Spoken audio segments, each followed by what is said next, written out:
So now I'm down towards the ground, and the probe is pointing directly down there, and we've got a void. So if I point it up where the previous hole was, well, that's pointing left that way, so it's looking across the wall, and there's a void with a few bits of fluff, as you can see. So it's dry down here, it just doesn't exist. So now I'm up level with this flue where the boiler is. I'm up level, but across to the side over where the gutter and downpipe were, remember, it was leaking during the storms, it was running down there.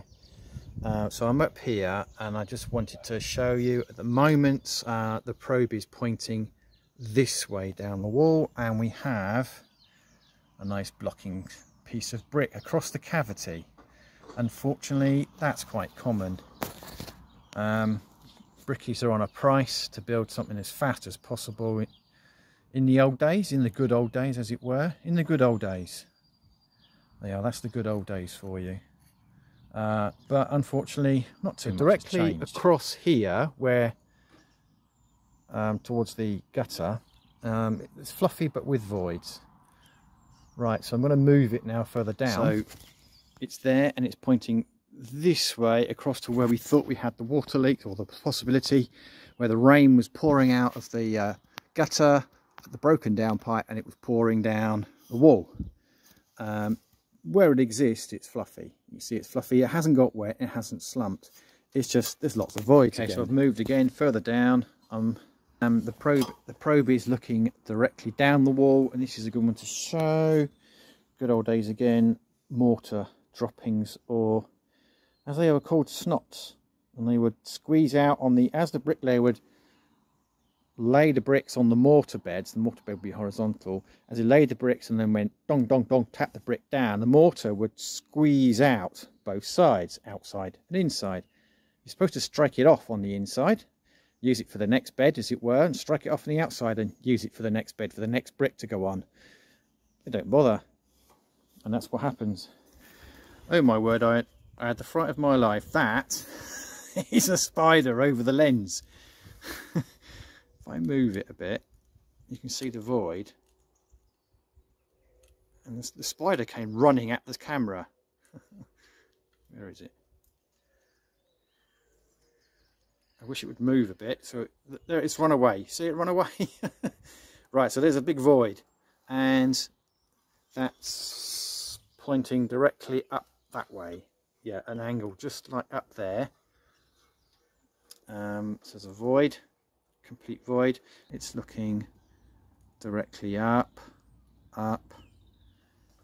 directly, vertically up. So it's looking directly up there. So the result, generally speaking, for this gable end is that it's more or less not insulated, because most of that is empty.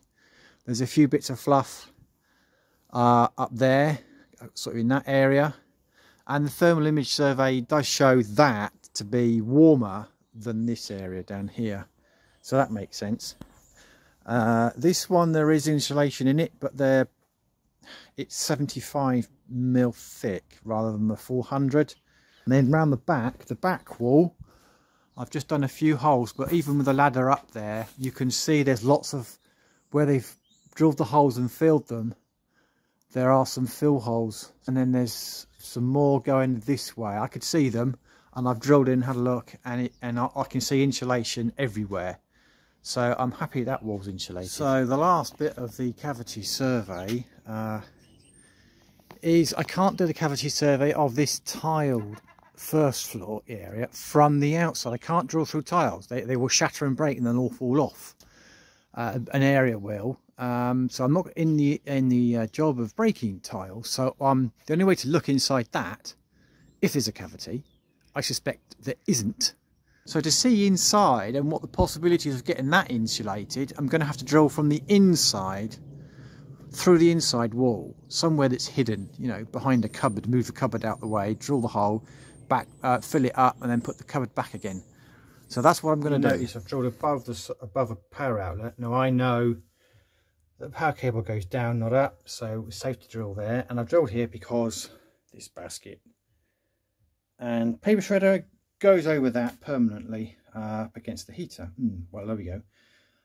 So that will be hidden. I'll backfill it anyway. But the surprise is that the block work is 300 deep. Well, that's all there is. There's a 25mm batten. That's the back of the tile. This block is 290-ish. So that the plaster plus the block is about 290 to 300. So this is 280 to 290 block, which is an odd thickness. Anyway, so that's going to be very difficult to insulate this wall. The only way to do it would be to take the battens off and extend that gap so the gap goes out further, basically. Extra timber. So take the batten off and put you have to get some very high performance insulation in there, like a 75mm thick or 100 if there's room to put it.